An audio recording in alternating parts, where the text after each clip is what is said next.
I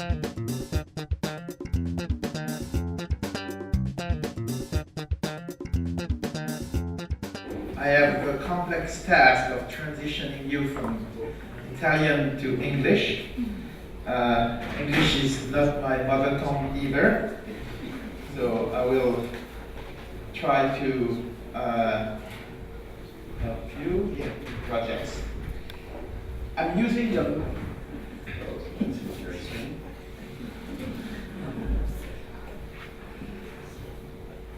I'm going to be sharing a few topics that are well known to you, but the purpose here is to highlight that when you involve interoperability and standards, this is a long-term effort. I've heard you discuss a 36 months program. You will realize that the 66 months program is using 3, 4, 5 years of earlier work and will impact and still be used 10 or 15 years from now. Technology evolves very, very quickly. Interoperability evolves very, very slowly. We are still sending email today the way I used to send email in 1990 over the internet when we were just a few 10 or 20,000 around the world communicating with email. And I can bet you that we will still be sending email using the very same internet protocol that had been designed in 1975, 20 years from now. So, 1975, 2013, that's already 38 years that the SMTP protocol and TCP/IP exist and are being used, and it's not over yet. So we are making very long-term investment. In addition, we have an industry, healthcare, who is very slow in making decisions, in engaging into new directions. And we want to think through. So when you look at the map which is here, you may have seen this map before. Most of those projects are 7, 8, 5, 3 years old. Most of these are still here. There are millions of patients around the world that are using the very same IHE profile that the one you have been using for a few years in Veneto and that you have been actually pioneering. But a few things change. There are one example that I would like to spend a minute now on, which is what the US is doing with meaningful use. You may have heard of meaningful use. And a big part of meaningful use is about interoperability. And I can tell you that meaningful use is making very slow progress on interoperability. And the ministry spent their time explaining that it's hard. And we all know that it's hard to move interoperability forward. But there are some interesting things that are happening around this, where somebody said, oh, I have a much faster solution to get to interoperability. That was in 2009. XDS was about to be nationally deployed in the US, and somebody said, no, it's too complex. I have a much simpler solution. So the result is the US has last 4 years to rediscover that the simple solution is simple, and that they need more than the simple solution. So although XDS doesn't seem to be promoted by meaningful use, when you scratch the surface, you discover some very interesting things. You discover that it's everywhere, except that it has been repainted. And that's good. Politicians like to repaint things in their own colors. I apologize for making this comment, but this is what we all call adoption. It's very important to realize that adopting, deploying is the challenge that we have. Transfer of care in meaningful use stage 2. Stage 2 means if you want to get incentive money starting end of 2013, you have to comply with meaningful use stage 2. So it's not yet operational. It's going to be operational end of 2013, actually early 2014. To do this, there is a simple mandatory way, which is to exchange an encrypted email with one CDA as an attachment. Now, IT looks at this and calls this XDM, and I will explain for those who may not know those funny IT terms. But Meaningful Use said, optionally, you have to do XDM fully per IT, although you can do a little bit less. Oh, by the way, you also have an option to do XDR. And the best way to do email, by the way, is not to do email.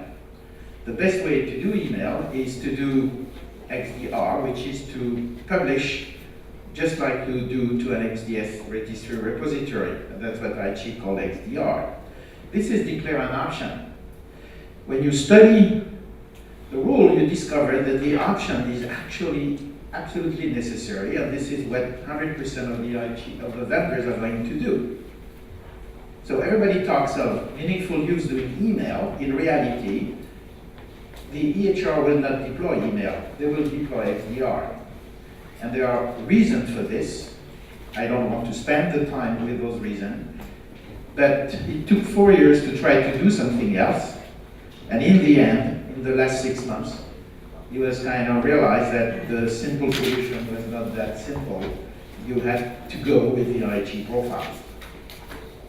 An interesting story, how one of the most powerful nations think they can, a few people in the ministry think they can do better than IT, spend 4 years and $2 billion to finally say, hey, this is the way to go.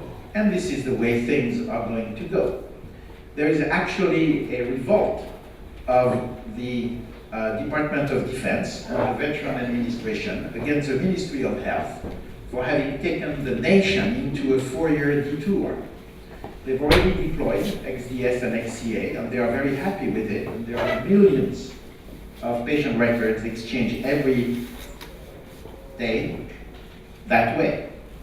So it's deployed. You may not know it, but if you're interested, I can show you the places where it is actually used.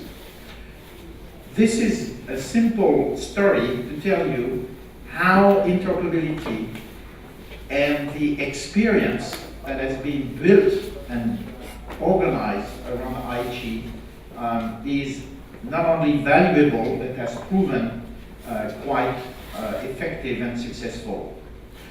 You all know that IT has an event, a testing event called a Connect-a-thon, with many companies investing a lot of resources, not only to implement, but to go test and learn about the standard, learn how to best implement it, learn how to remove bugs from their system, but help remove bugs from the other systems.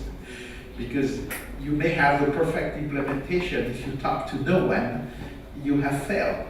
So working together as vendors, as health authorities, as facilitator is a tremendous investment and a necessary investment. This is why IT is moving its Connect-a-thon around the world. And you remember 2 years ago, the IT Connect-a-thon was in Pisa, and this year made a little detour through Bern, Switzerland, and now it's going to go to Istanbul next month in April. This is important because Istanbul is moving IT toward the east of Europe, but very close to the Middle East. I am working in several Middle Eastern countries, and I can tell you that the ministers of health and the deputy are talking about IT to my surprise. Just like the federal health minister in Switzerland visited the Connectathon in Bern and deferred 5 appointments that he had and spent 45 minutes when he was to spend 2 minutes. Reorganized completely his agenda because it was surprise to him. And he's a doctor, by the way. And he said, wow, I've never seen this. This is revolution in the making. I want to spend a minute tell you that what IT has done is great, it's useful, and you're going to hear more about what IT is the process of doing for the future. But what IT has done is not the whole and all, be all, complete, total, perfect. No. You still have homework. You still need Claudio, you need your authorities. You've heard about labeling and certification and putting more rigor into testing. I want to explain what is now understood. And this is a lesson that has been learned in a European project called EXOS, European Patient Smart Open Services. A dream, interconnecting 27 European nations to share health information. People say, crazy, we cannot even share it inside the countries. Why trying to share it together? When you are talking at this level, you are dealing with the scale problem that you will have in Veneto, that you already realize. You have to think things that can scale. And when you start at the level of all of Europe, you're really confronted with that scale problem. And what EXOS has learned is that the use of IT profile is critical to speed. We all know this. We all should know this.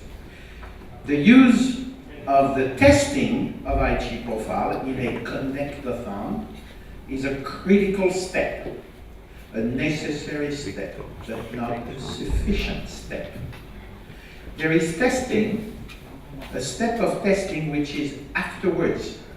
We use the term here, maybe a new term, but a term that EXOS has adopted, called projectathon. At a connectathon, a vendor tests and implements a test in his product, 1 profile, or 2 or 3, but you test individual profiles. At the projectathon, you no longer test the building blocks, you test the assembly of the building blocks. You test a set of profiles to deliver working information exchange to the clinician, to the users of the systems. It's a level of testing that engineers and people in large projects know very well. You have to test the PCs first. That's what Connectathon does. You then test the complete assembly in a lab. This is what Projectathon does.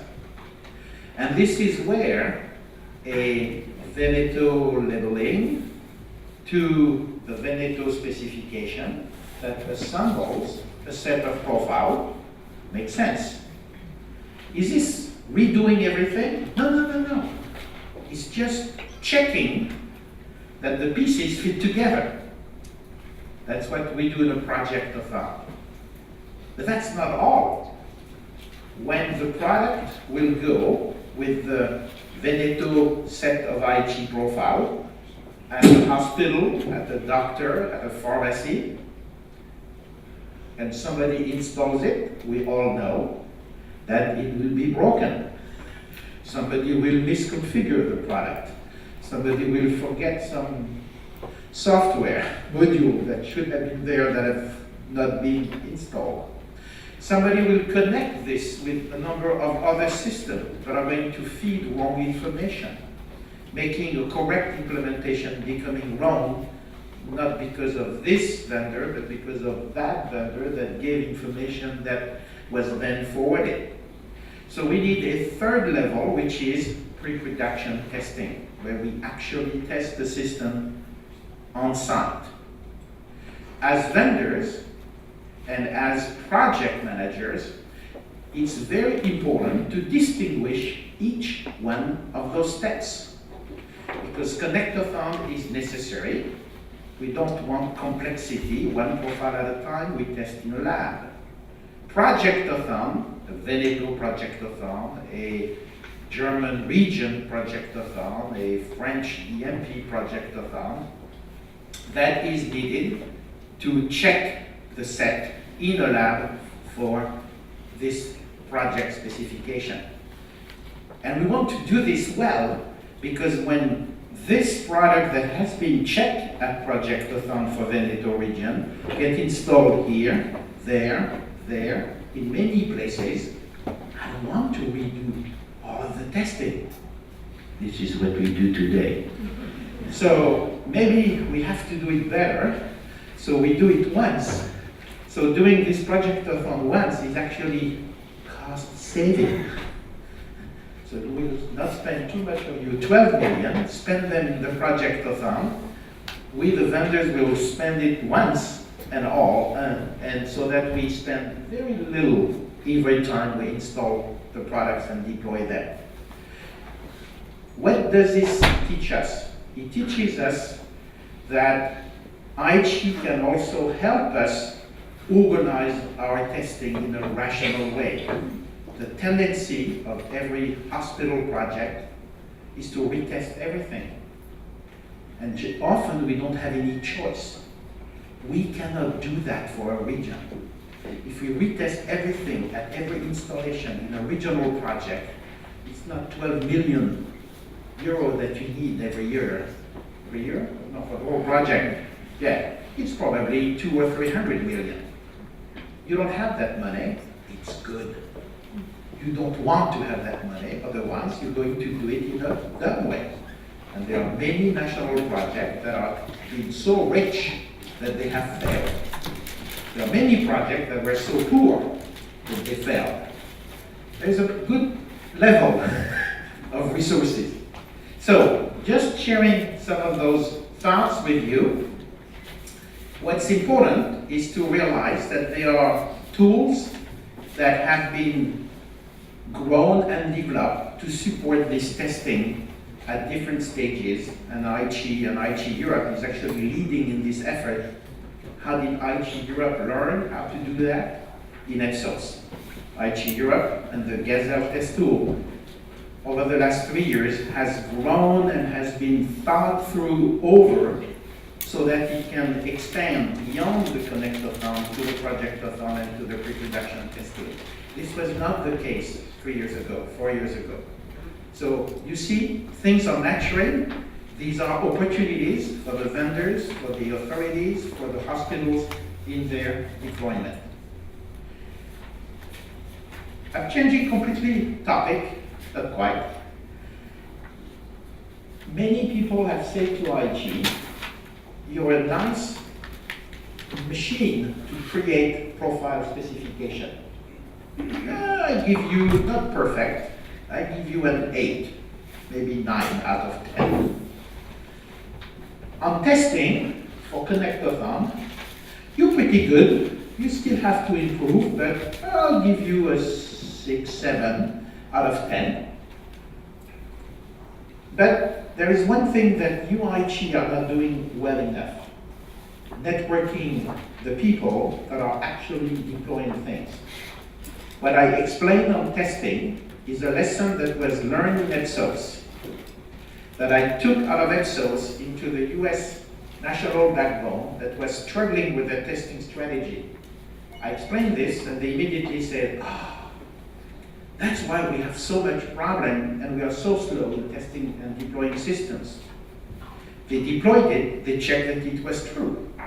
That it was a good way this 3 level worked in that environment as well. So it's now coming back and being adopted in Finland and a few other places where the projects are putting this into practice. It means we are learning together. And this World Summit of IT is created so that we don't speak about technical things, about writing new profile, that we speak about what does it take to deploy things successfully. Do we understand the testing that we need to do? What are the processes and the things we need to learn from each other in order to be more efficient? So if you have 2 days, join this World Summit. It's on April 16. It starts in the evening, so you can travel on the 16th. And it lasts 1.5 days, and you can be back home on the 18th. We will see how it works. We already have 9 countries represented by industry, health authority, national or regional projects, vendors, and we're going to say, where are we going? What can we do better together? One more slide, which is a thought that crystallized in my mind yesterday, which is absolutely obvious to all of you, that I wanted to check it. How can we be successful in connected health? We need 3 ingredients. There is more, but 3 main ones. We all are discussing today about the top one. We need profile and standards that are well, with good tools, well specified, that we have tried, that we understand, that we know how to implement and to deploy. That's great. But there are 2 other things that we need. The yellow side, right, the yellow side is about as important. Is we have to solve problems for which the solution is wanted by the health systems, by the users, by the vendors, by the clinicians, by the authorities, where there is a consensus that not only this is achievable, but this is good, this is progress, this is something we will all do together. Not easy to find those areas. The healthcare system has many areas that are resisting change or interoperability. Sometimes for good reasons, sometimes for bad reasons, sometimes for past experiences where they got burnt. And they say, don't talk to me about that again.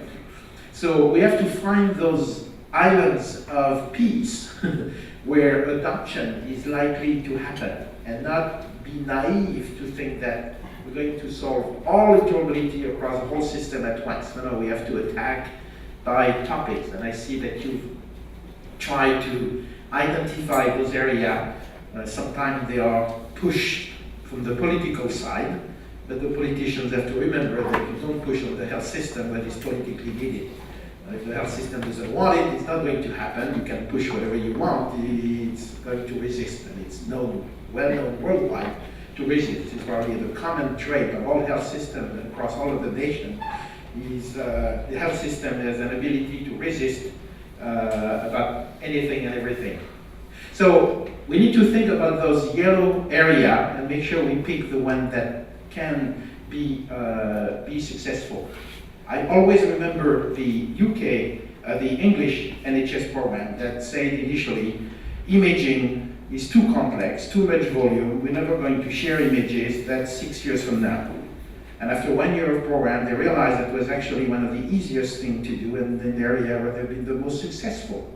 It sounded not right, it sounded technically challenging, but it was an area that was mature to adopt, or was willing to adopt. So there are several of those.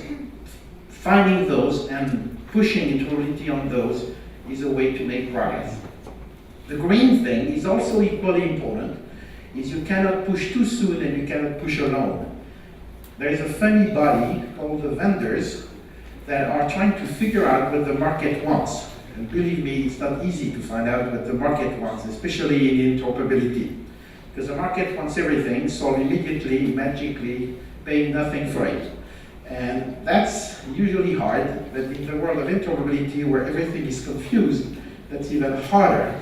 So navigating in the dark in this area is complex. Yes, IT helps, but it still needs, I would say, a little bit of time to penetrate and diffuse into the vendor product. So what you're doing, announcing your program several months in advance, having a strategy, and communicating about this is very important because it gives time to actually build the product. Why is this important?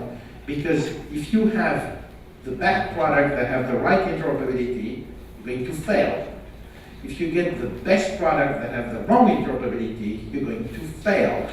So you want the best product to have the best interoperability, and the two have to match together, and this takes the right time and the timing to make it happen. And when this happens, you get those three things that converge, and that creates progress and motion. I've taken a few long detours,